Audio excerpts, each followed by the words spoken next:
to, at the end, succession, which for the leader, that's kind of like the ultimate letting go. Besides death, as a leader, letting go and succession is massive.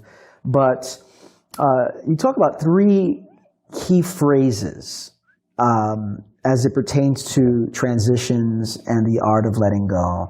Endings, waiting. Why don't you just talk about I think that the theology is really important, that we have a biblical theology in our heads. And it's funny, Rich and I were talking about this issue before. In some ways, it's easy to have the theology in our heads, but somehow it doesn't get deep inside of us. And maybe it's just the nature of certain truths that over time deepen.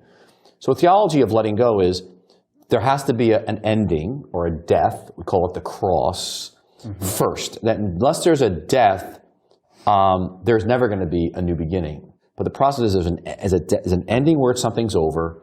There's a waiting of this confusing in between. I'm waiting on God. The past is gone. It's over. It's never coming back. Something has died. And the new has not come yet. That's the third phase. Like ending, waiting, new beginning. Ending, waiting, new beginning. It's a cycle of life. And it applies to all of life. But this waiting period is what's the most difficult, because I'll end it as long as I have a hold of the new. Yeah. The problem is it doesn't work that way. There has to be the ending, and then there's that waiting, then the new emerges. But the new is not going to emerge until something's we let it die and end. So whether it's letting somebody go in, as you did, in some positions, as you took over, that new ministry, new thing's not going to happen.